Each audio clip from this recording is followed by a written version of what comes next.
Hi, my name is Brock Backus. Welcome to Station 39. In today's episode of Fleet Friday, we'll be showing you Tender 39.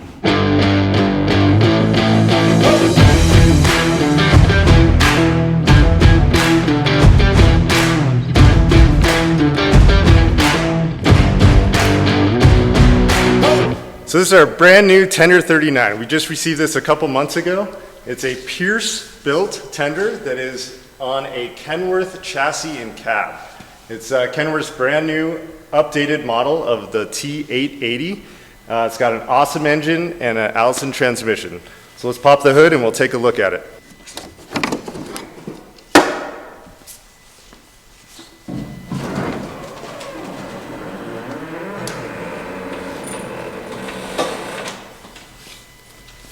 So this is the newest Cummins X15. You can see right there, it's a beautiful motor. It's got 505 horsepower and just under 1,900 pounds of foot torque. Work our way down and we'll jump into the cab and we'll show you all the features inside the cab.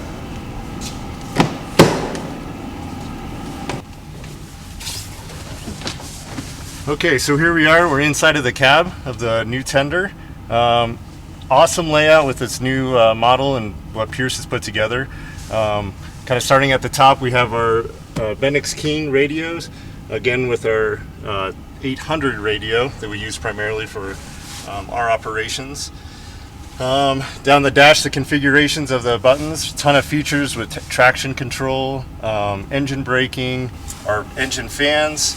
We can come over here, we have our pump shift, which is up here. So it's a pneumatic pump shift, so we would shift that in to gear and we pump in drive. One of our awesome safety features is our that they installed was a backup camera. So safety wise, it's a huge advantage for us to be able to have that if we're operating by ourselves at fill sites, also at the dump sites, just making sure everybody's clear of everything. Moving down here, we have all of our switches for emergency lights are up on the top row.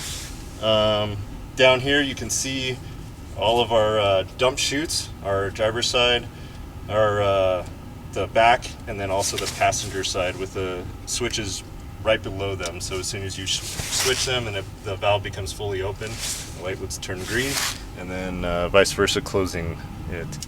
And also for the floodlights, just to accompany the scene lights to give us more lights operating in the middle of the night for around the dump sites that are typically pitch black, not much lights around there for the fill sites also.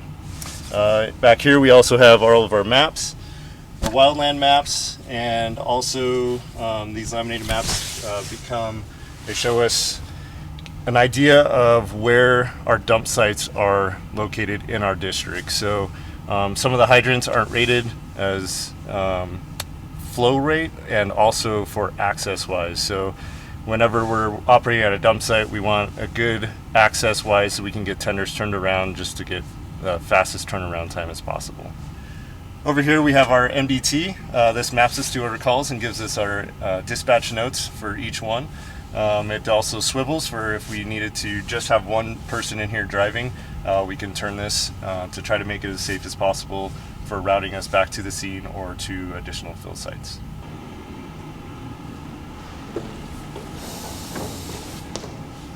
So now we'll step out here towards the engineer panel. Our pump is a 1,000 GPM rated pump. It's a Darley. And along with this, we have, the way we configured it is we have 3 pre-connects already loaded on here. It's the same complement that we have on our frontline engines. It's 2 3/4 inch pre-connects, one pulling from each side, and then we also have a 2.5 inch pre-connect pulling off the passenger side. All of them are 200 feet. Associated valve operations with them. We have electronic valve operations for our intakes. And then again with the 1,000 GPM pump, we can also draft with this. So it has, by rating wise, it has to pull a draft within 30 seconds. Going back here, we'll just hit the compartments. So our first compartment in here, more for the engineer stuff, adapters, Storts connections for our hydrants, short sections of hose, 5 inch, 2.5, also some wildland hose. As you can see, it is a brand new rig, so we're still waiting on some of the mounts to be placed and move some stuff around. Coming back here, this is going to be one of our automatic chutes. Whenever you operate that valve, this chute will automatically come out and it will be situated over the Porta Tank. And then back here we have a compartment that's specifically made for the hydrant. So we have the Stort's gate valve that we would leave on the hydrant. We're able to shut that valve down instead of having to shut the hydrant down. That will give us our quick turnaround times instead of a big operation of taking time to shut down each hydrant. We can shut it down quick, and then our hydrant bag has all the adapters and everything we need to make our connections. All right, so in this compartment we have our jet siphon that we can leave at the Porta Tank that our engines would hook up to, and then on this side over here we have our hard suction with the duct split adapter on it. This would be our connection from the hydrant. This is going to be our quickest fill, not going through the pump or anything. It goes directly into the tank. It'll give us the quickest fill from the hydrants. We have the rear dump chute that again is automatic and operated with just the toggle switches. So on the back of this tender, they equipped it with switches that we can operate from the rear. It's a huge advantage for us to, one, have a secondary switch in case one fails, but also the chutes can be operated from somebody outside of the cab. So if you're operating by yourself, you can get out, make sure you're positioned, and then operate the switches to open and close them. Or somebody at the site can also operate them whenever you're in position, and you don't have to do anything inside the cab. On the rear of the tender, we have our light gauges right here that are really bright, especially at night, but it gives us the opportunity from being a distance from the tender that we can still see our water level and what we're getting down to. Above that, we have the backup camera. Next to that, we have our ladder. This is to access the top of the tender. We can go up there, we'll take a look at what's up there and the access to the water tank.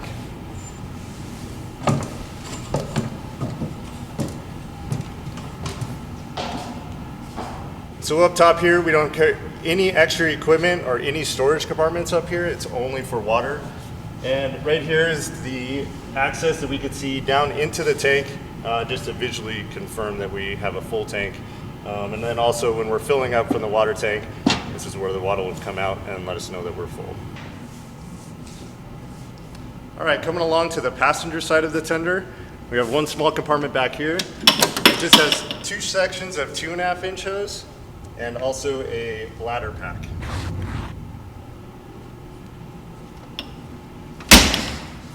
We'll come along here. Again, we have another passenger side automatic dump chute that can be operated from the cab or from the rear of the tender. Then the last compartment over here.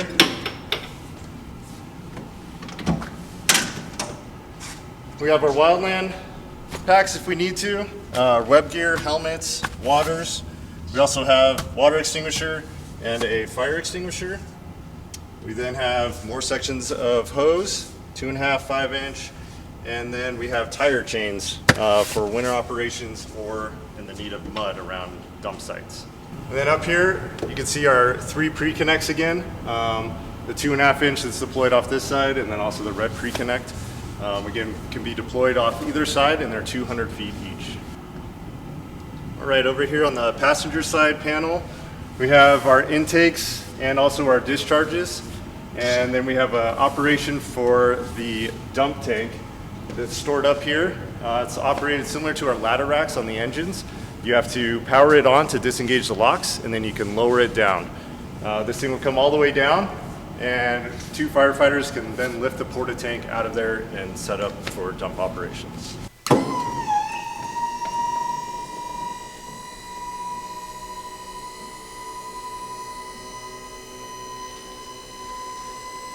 So as you can tell, when this thing comes down, the Porta Tank is situated perfectly for us just to grab the tank and set it up, and it is oriented in the correct direction.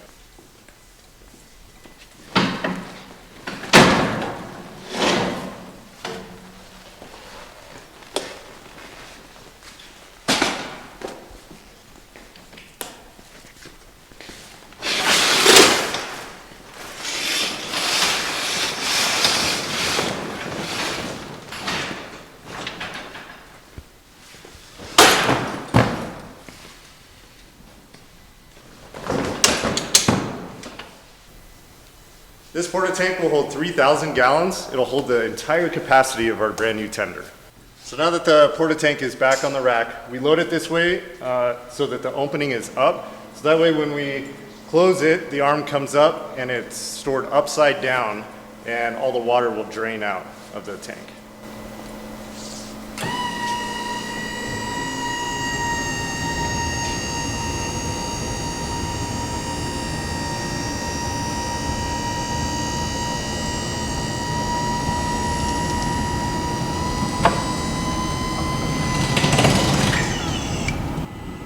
All right, jumping up here on that passenger side of the tender. With the MDT mounted over here, we can operate with just the driver or the passenger mapping and reading the notes. Other than that, we've kept it very simple over here to maximize the space for everybody. The only thing over here, we have a portable BK radio. You can see down to my left here. And then down here on the floor, we have a air horn pedal that the officer can operate. Now that you've seen the insides and outsides of it, now let's go take it for a drive. So this tender weighs 54,000 pounds. Because of all the water weight and the shifting of the water in the tank, it's one of the most dangerous rigs to drive in our department.